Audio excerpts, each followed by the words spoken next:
Dear students, we are going through the topic market segmentation, and this is Dr. Archana Tiwari, Assistant Professor in Business Administration, SPC Government College, Ajmer.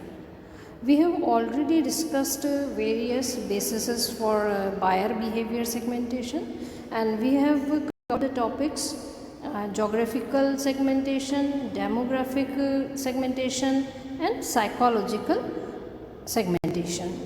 तो इस तरह से ये जो तीन हमने अभी तक बेसिस पढ़े हैं, फोर्थ बेसिस आज हम ले रहे हैं जिससे कि बाज़ार विभक्तिकरण प्रभावित होता है, तो वह है क्रेता व्यवहार विभक्तिकरण, या हम कह सकते हैं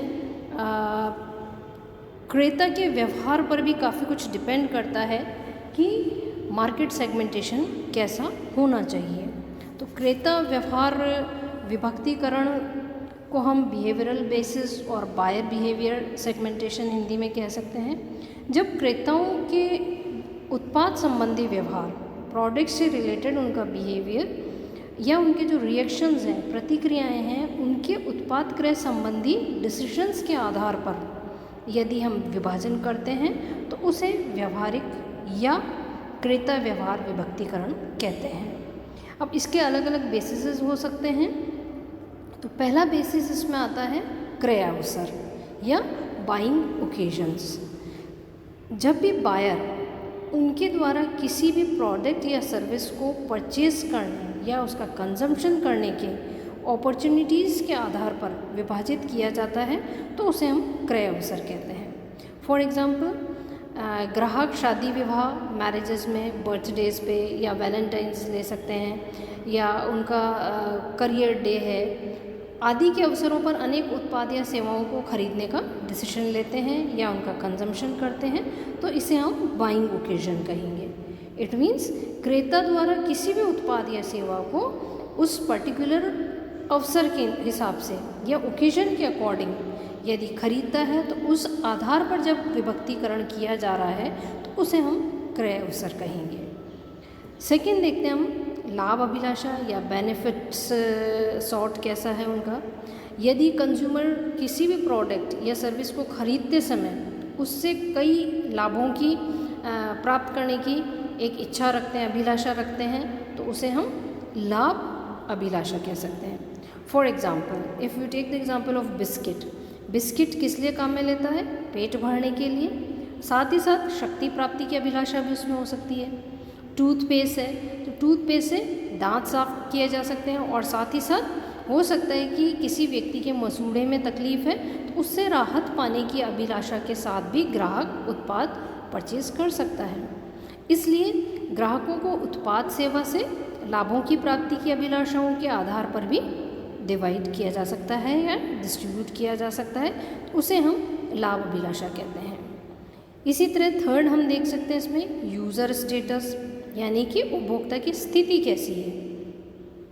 मार्केट में लोग प्रोडक्ट के उपयोग के लिए यह भी देखते हैं कि उस से पहले जो खरीदने वाले उपयोग करता हैं या जो फ्यूचर में खरीदने वाले उपयोग करता हैं वो कौन से हैं, प्रथम बार उपयोगकर्ता कौन से होंगे, कंटिन्यूएशन में अगर कोई यूज़र है, कभी कभार उपयोग करता, तो ये सब बातें जब ध्यान रखी जाती है तो उसे हम उपयोगकर्ता की स्थिति कह सकते हैं। तो मार्केट का सेगमेंटेशन उत्पाद उपयोगकर्ताओं की इन स्टेटस के आधार पर भी किया जा सकता है। फॉर एग्ज़ाम्पल, यदि हम देखते हैं शुगर का एग्ज़ाम्पल लेते हैं, शक्कर का एग्ज़ाम्पल, तो उसमें देख सकते हैं कि यह रेगुलर कंटिन्यूएशन में काम में आने वाला प्रोडक्ट है, तो इसमें मार्केट का सेगमेंट अलग अलग क्वालिटी के अकॉर्डिंग हो सकता है, जैसे कि अकॉर्डिंग टू द स्टेटस शक्कर का भाव तय हो सकता है।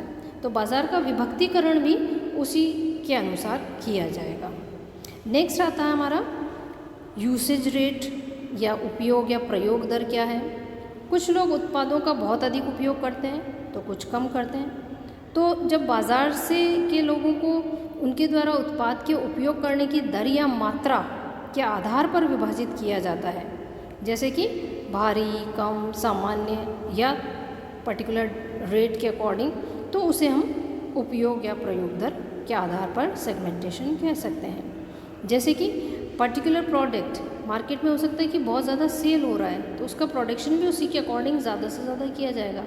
यदि प्रोडक्ट में, जैसे फॉर एग्जांपल हम लेते हैं बहुत ही कॉस्टली, अगर आप डायमंड का एग्जांपल लेते हैं, तो डायमंड हर एक व्यक्ति नहीं खरीद सकता है, या महंगी ज्वेलरी हर एक व्यक्ति नहीं खरीद सकता है, तो उसका मार्केट कंपैरेटिवली सेगमेंटेशन उसका अलग तरीके से विभाजित किया जाएगा। और अगर नॉर्मल ज्वेलरी है तो उसका मार्केट सेगमेंटेशन अलग तरीके से किया जाएगा। इसी तरह लॉयल्टी या ब्रांड निष्ठा, कह सकते हैं हम कि लॉयल्टी कैसी है, जैसे कि ग्राहकों में किसी भी उत्पाद या ब्रांड के प्रति निष्ठा हो सकती है। ग्राहकों में कुछ बहुत ही ज़्यादा लॉयल हो सकते हैं कि पर्टिकुलर ब्रांड का ही उन्हें प्रोडक्ट खरीदना होता है, लेकिन कुछ पर्सन्स या जो कंज्यूमर्स हैं वो बदलते रहते हैं कि उनकी loyalty according to the product या according to the competition change होती रहती है। तो मार्केट का सेगमेंटेशन ग्राहकों की उत्पाद या ब्रांड के प्रति निष्ठा क्या है उसके आधार पर भी किया जा सकता है। पर्टिकुलर ब्रांड, जैसे कि पर्टिकुलर पर्सन है, उसे चाहिए कि वो रेमंड्स का ही कपड़ा खरीदेगा, तो उसकी ब्रांड लॉयल्टी क्या कहलाएगी, रेमंड्स के लिए उसकी ब्रांड लॉयल्टी कहलाएगी। लेकिन अगर एक पर्सन जो कि मिडिल क्लास है या लोअर क्लास है, उसे किसी ब्रांड की तरफ न जा कर के और आम जो भी कपड़ा उसके सामने है वह खरीदने को वो तैयार हो सकता है, तो उसका मार्केट सेगमेंटेशन अलग तरह का यहाँ पर निर्धारित किया जाएगा। इसी तरह हम देख सकते हैं बायर रेडीनेस स्टेज, क्रेता की तत्परता अवस्था कैसी है। बाज़ार में ग्राहक में किसी उत्पाद का क्रय करने की तत्परता की मात्रा या अवस्था भिन्न भिन्न हो सकती है। कुछ को उत्पाद की जानकारी भी नहीं होती, नॉलेज ही नहीं रखते हैं, और कुछ संपूर्ण जानकारी रखते हैं। तो इसी तरह कुछ कस्टमर्स ऐसे हो सकते हैं जो कि प्रोडक्ट में रुचि रखने वाले होते हैं, जबकि कुछ और प्रोडक्ट को भी क्रय करना चाहते हैं। तो जब बाज़ार में क्रेता की तत्परता कैसी है, उस तत्परता के आधार पर जब विभाजित किया जाता है तो हम उसे क्रेता तत्परता अवस्था के नाम से जान सकते हैं। इसी तरह लास्ट पॉइंट हम इसमें ले सकते हैं प्रवृत्ति या ट्रेंड या एटीट्यूड कैसा चल रहा है। अलग अलग प्रोडक्ट के लिए अलग अलग एटीट्यूड पर्सन्स का हो सकता है।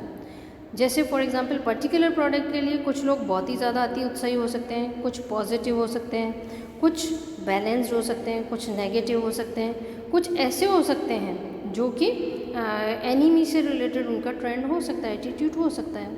तो इन्हीं के आधार पर भी बाज़ार का विभक्तिकरण किया जा सकता है।